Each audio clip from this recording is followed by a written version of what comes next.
Today we are creating all sorts of doodle sketches with ink and with ink. We're using some alcohol markers to create these scenes.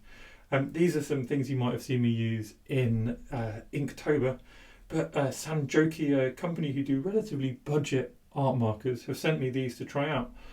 So I'll let you know my thoughts as we progress about these markers. I'll show you the full set and we'll talk about the techniques which I employ when I'm using them. Of note, these techniques are things which I love doing in all sorts of medium. So I've got similar ideas here from playing around with my watercolors, and this actually comes from an in-depth Skillshare class which I'll link down below, entitled basically Doodling Your Life, doodling landscapes using ink and watercolor. Another example of this kind of thing would be in some of my small sketchbooks. So here you can see me playing around. These are actually with different marker pens. And I just create simple sketches, fill them with colour, simplify things. There's me stood at a desk. There's a street going down with a bright yellow sky. And really the idea is taking potentially complicated things and making them really simple by simplifying the shapes, simplifying the colours, and achieving something really fun and quite mindful along the way. So with that, we'll have a quick look at the marker pens, and then we'll have a look at the rest of the supplies, and then we'll jump into sketching. Now, for the purposes of my simple mind and my simple style, I don't like having hundreds of colours. So the first thing I did was, I had to put these all in order because they came in a really random order. But in putting them in order, I was able to hatch them, swatch them, and find out the colours that I like and the colours I don't like. And you can see, because there's over 100 here, some of them are very similar to one another. Look at 77, 75. I can barely tell the difference. So it's really important, if you do get a batch of pens like this, to swatch them out, and then you can find the shades which work for you. Of note, so Sanjoki did send this swatch through themselves. And this is the set that I've got, the 120 colour set. But the colours here just don't necessarily resemble exactly the colours that you'll really find. They're similar, but they're not exact. And partly that's because, you know, the quality of paper that they've printed on, partly it's maybe wishful thinking when they do their own little swatches. Partly it's because manufacturers would be different, and also partly, probably most importantly, it's the paper you use will affect the colour to some extent. And I like using my markers on my normal watercolour paper. It's just what I feel most at home with. So we've got all of these colours. How do I select the ones which I actually want to use? Well, for me, I like the paler colours. I don't like these hyper saturated, hyper intense colours. Certainly normally wouldn't find a place for neon colours. So I'll go through and I'll pick out a nice warm and cool red, a nice soft yellow, something a bit more cream. And I like having this big range of greys. I think greys are really excellent things to have in a set of markers. So for me, I'm going to pick out a few colours now, and we'll be able to apply those to whatever scenes we're going to doodle sketch. Having selected the pens, the next thing I just want to make sure I know is what colours I've actually got. So I'm just going to do a really quick swatch on one side, and that is going to help me, my little reference, as we create our little doodle sketches. And there you go, that is my selection of colours today. A nice range, mostly on the softer tones, and I'm a make-do kind of guy when it comes to colours. I don't want 100, there are gaps here, but what we've got here, for me, should be good enough to create some really fun little doodle sketches. And then I'm just going to be using my normal fountain pen. This is a Platinum 3776 with some waterproof carbon ink in it, just what I would normally use when I was playing with watercolours. And with that, we are ready to go. We're ready to have some fun doing some little doodle sketching. And all I want to do is create some fun little light-hearted scenes. So how do we do that? Well, let's talk about first the principles of what we're doing. With doodle sketching, what we're not trying to achieve is a super hyper detailed image. So we're not trying to create lots and lots of complexity in our lines. We're not trying to overcomplicate things, find every little texture, find every detail, draw all the sort of aspects of a door, draw all the panes of a window. No, that is nothing wrong with that. It's just not what personally I'm trying to achieve when I'm talking about doodle sketching. What I'm talking about with doodle sketching is taking something complicated like this and distilling it into something fun, light-hearted and easy. And the first thing will be to find the key shapes. So for this building, perhaps our key shape is a rectangle. One word of warning, if we draw our house, for example, and the bottom of our house is a hard line, this kind of looks like what a child would draw. If the bottom takes an account of a little bit of texture, suddenly our very simple shape takes on a much more adult, much more sort of realistic feeling character. We can then find the other important shapes, and then we can find the little shapes. So we've got windows, and perhaps we have under those windows a sign or something. So maybe we're developing this building into a pub, and the pub then's got a nice big welcoming kind of door, simple shape again, and of course can have a couple more windows. And what I'm focusing on is keeping my shapes similar and simple. So all the windows look the same, the door looks similar to the windows. We're removing some of the complexities of perspective and distilling the scene down. To take this another level, so we've got number 1, shapes, and really simplifying. Number 2, we just want to create a little bit of interest in our lines, so bold versus light lines. So a bold line under here, for example, might bring a little bit of shadow. Making these lines a little bolder as well might just bring our pub forward. Adding in some trees behind, but making them really fine, will send those trees into the distance. It will push them back. And now our very simple doodle, which is really just made up of very simple shapes, suddenly has a lot of depth. We could pop a little wall, or let's make it a fence in at the side here. And just through these simple bold and light lines, we have enhanced our sketch very quickly. Number 3 would be to add a bit of contrast. And contrast could be a couple of things. The simplest, the easiest, most immediate, blacking in some areas, and windows are a great place to do this. So you could black in some of the windows and suddenly we've got light and dark. We could do the same for chimneys as well. But often I like to leave the chimneys as a punch of colour. So for me, I would often blacken the windows, leave the chimneys feeling light and happy for later, and maybe the doorway. And this is where we come to our next method. So a simple bit of hatching. Learning to control our hatching and apply some nice and simple hatching can also increase our contrast. And finally, some very simple textures. And what I'm not after is these complicated textures where we fill up the whole building and we add a million aspects of character. Instead, just enough really simple. Look, there's a brick, there's a brick, there's a brick. This tree's got a few little scratch marks in it. These fences, we just make them bold, but they've already got those textural lines. And in the front, we just do a little bit of a tarmac, little scratch to suggest a pavement running in front. And that's it. 4 little things to think about when we fill up the rest of our page with doodles. Then we can, of course, move on to the sort of second half, which is our colours. And that's where these little chappies come in handy. And you can, of course, use pencils, you can use watercolours, you can use all sorts. And watercolours are my preferred medium often. But using these kind of markers gives you a really quick, immediate way to produce colour, to produce a bold, illustrative image. And, of course, that's what they're often used for, illustrating. So what we can do is we can focus on really simple colours. If we take this kind of salmon colour, that might be quite a nice simple one for just touching in to suggest our bricks. And what you'll notice on watercolour paper, these are alcohol markers, so they will bleed a little bit, and that will give you a nice sort of soft effect to your colours. If you layer them up, you'll notice you'll be able to get slightly dark and slightly lighter areas. Just like watercolours, I like to leave a few gaps, and then in those gaps, or around those gaps, we can layer a slightly deeper colour. Maybe this is how we get the first essence of some shadows, for example, shadows coming under there, under here. Now you can see here the bleeding is a little bit of a problem in places. If you if you're a bit heavy-handed like I was there. So we do need to be slightly careful.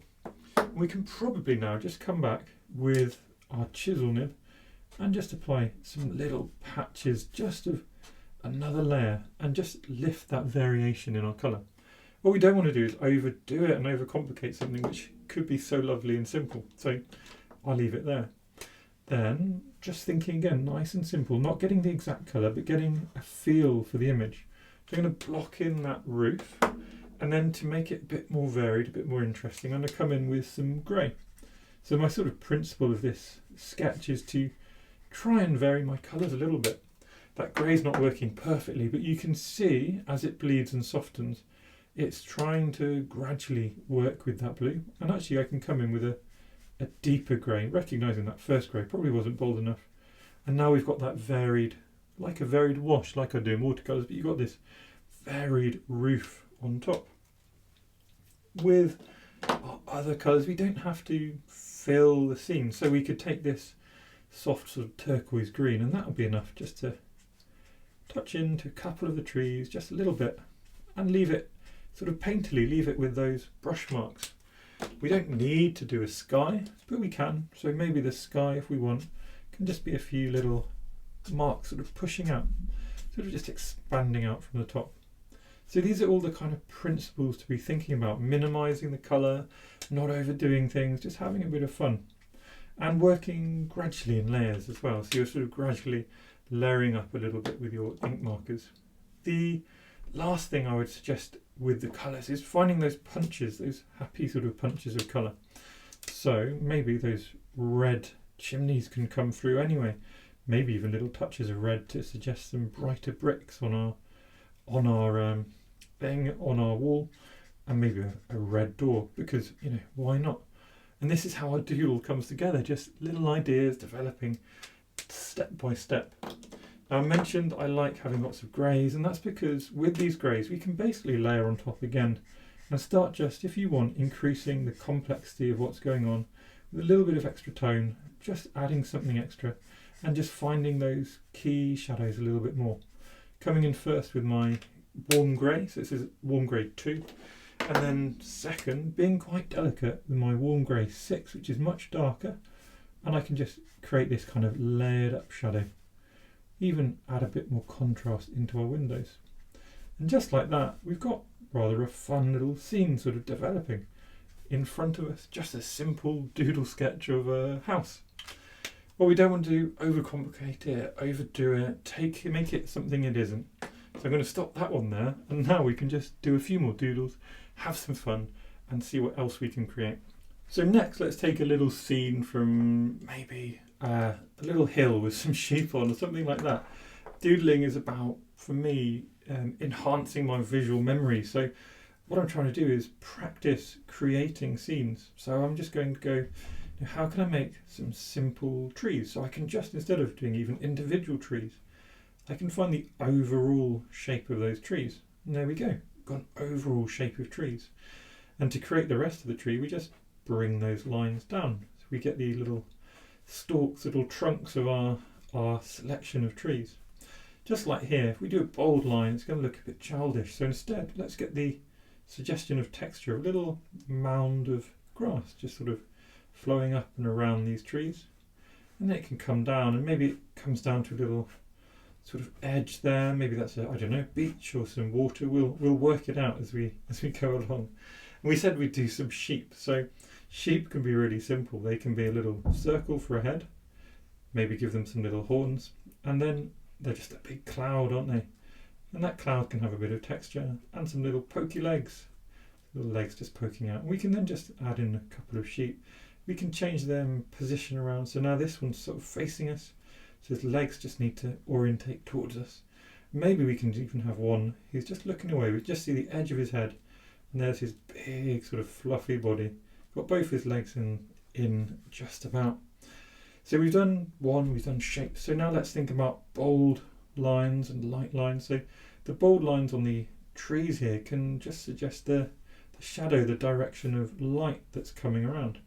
They can be a bit more firm when we come to looking at these tree trunks, and especially underneath the trees get much darker areas, so we can just enhance that. We can just enhance a little bit of boldness in here whilst also thinking about the texture of the grass. And then we can bring the edge of our little cliff, or perhaps it's the sea we said, be a bit of an abstract scene with our sheep. So let's call it a lake. That makes more sense, doesn't it? So we'll have our lake here, and we just enhance that being close, enhance the shadow by even creating a bit of contrast along with our bold line. So last bold features to add would be the sheep. We want them to come forward, so if we make them really nice and bold, what they'll do, they'll stand out. They'll be right there at the very front of our image, the sort of focal point, even though they're very simple little doodle sheep. And these are just the ideas I like to play with, so do come up with your own, do play your own as well. Then we can think about contrast and texture. So here we can do some simple tree textures, suggest some branches, just little scratches really. And we can also do gentle hatching in there to start suggesting a bit of that contrast, a bit of that shadow. Same in our little sheep, so they can get a little bit of scratchy contrast. And then maybe a few clumps of sort of grasses all around. And there we go. We are ready, of course, to jump in with our colours. So having called this over and over again some kind of lake or sea, let's start with that, because the water might just, because these are quite bold, bright greens, the water might just set the tone for the rest of the scene. So I'm going to actually use my blue and my turquoise to give a little overlapping feel. And you can see just by using these pens like we'd use a brush to create those horizontal waves, we can get quite an effective little suggestion of water. If we want, so remember we work in some layers here, we could go to our kind of indigo-y blue and just touch it in. Again, notice how just with a tiny touch on watercolor paper, these markers will bleed quite a lot. It's important not to overdo it, and sometimes we might even need to just let it dry for a while before jumping in anymore. We could be a little bit abstract with our colours, there's no harm in doing that. So I'm going to take my sort of yellow, which I think is this bold yellow, and I'm going to give us a sort of autumnal meadow feel. So again, we don't need to fill this whole scene in, certainly not with our initial strokes. So I can go around and just add in little touches here and there. And then behind that, perhaps something as simple as a little bit of grey might work, just to increase the kind of tone. Just doodling, just playing around. So it's about, again, like I said, this set has 120 colours in, I think. But for me, it's more about making do and doing a best effort with a rational set of colours. Even if it ends up being a bit more random and a bit more abstract, for me, that's more fun. So that's what I'm trying to do. We take a nice brown now as well. We can just enhance some of these textures. We could even start drawing in little suggestions of grassy marks up here as well. And we can take these same browns into the tree trunks.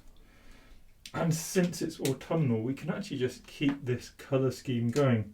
Maybe slightly changing it, using this same salmony colour into our trees, just to get a little bit of a difference in there.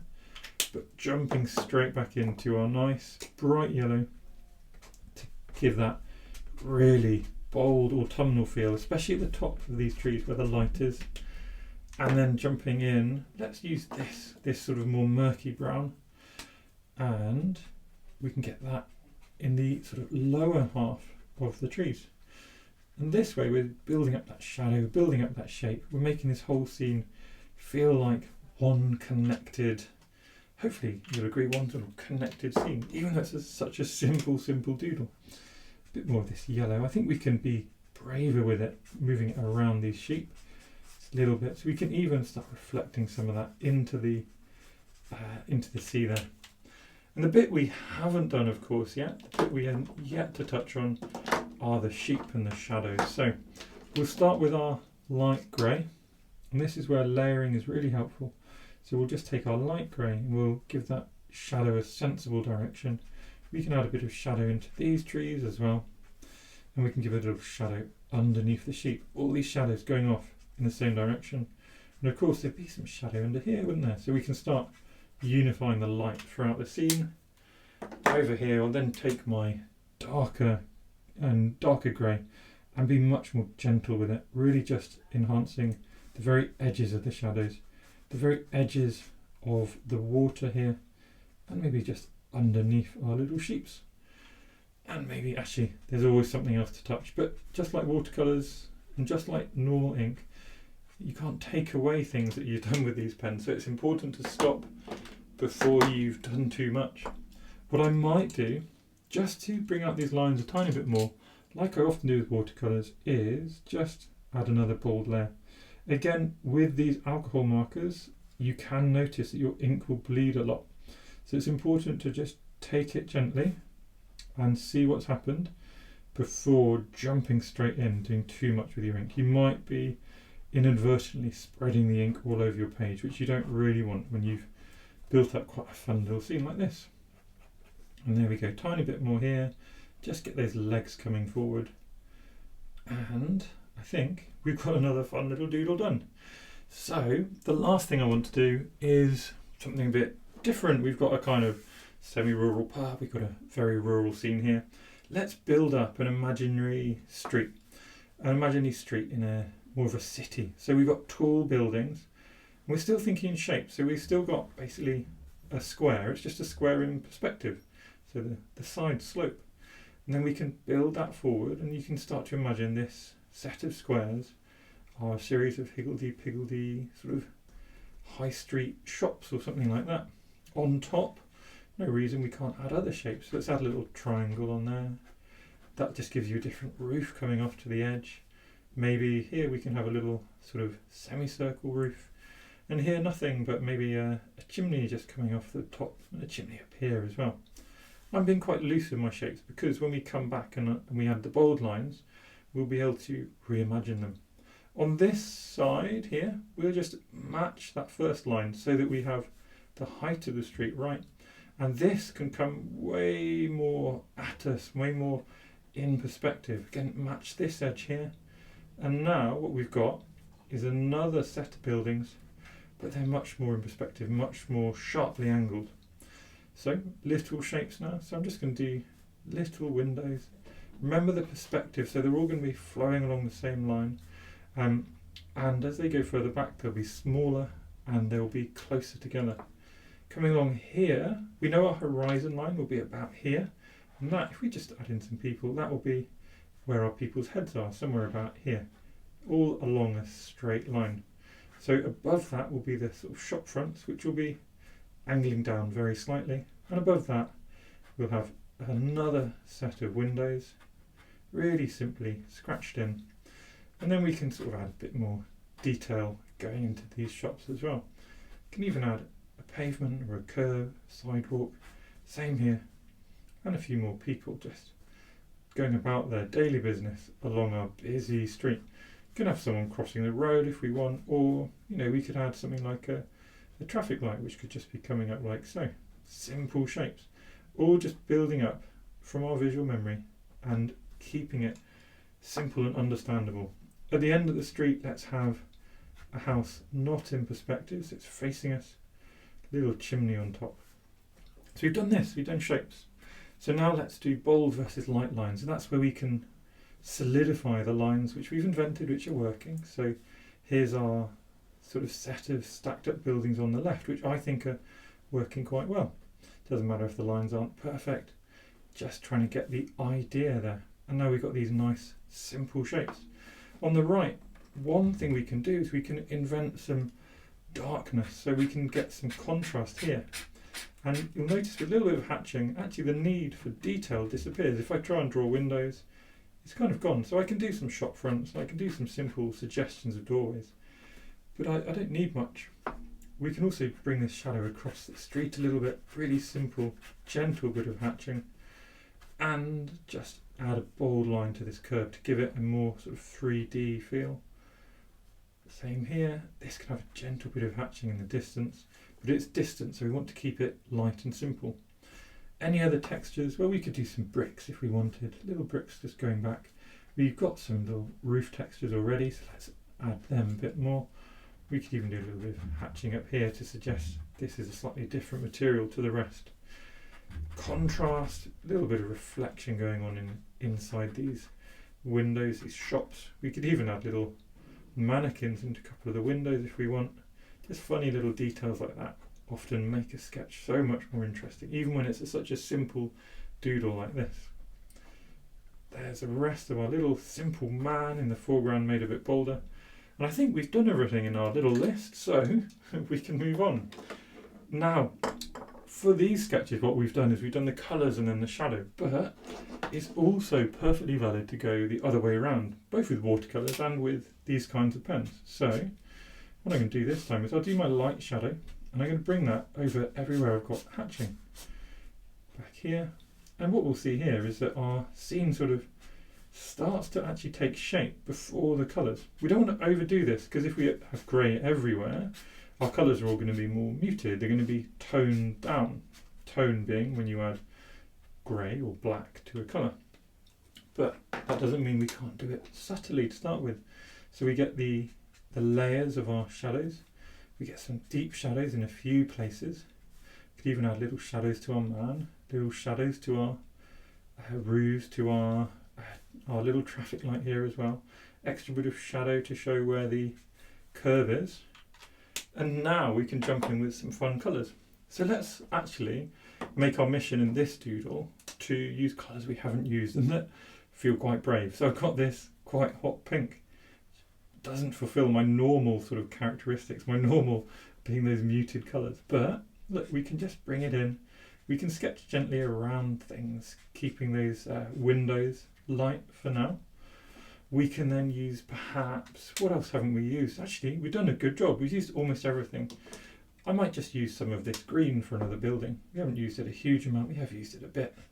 So we'll have a green building, a pink building, going back, and then maybe something else really bold and brave. We'll have an indigo building. So here I'm going to be quite delicate, because what I want to do really isn't have too much indigo, because it's going to overwhelm the scene, but I'll mix it with our light blue, and I probably then just mix it on the page. You get a little bit of mixing from just scrubbing away with a light grey as well.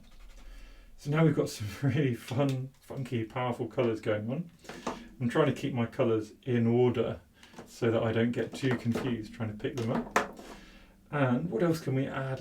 We haven't used this red very much. This is another powerful colour. We've only used it on these chimneys, and it's one of my favourite colours, this kind of deep maroony red.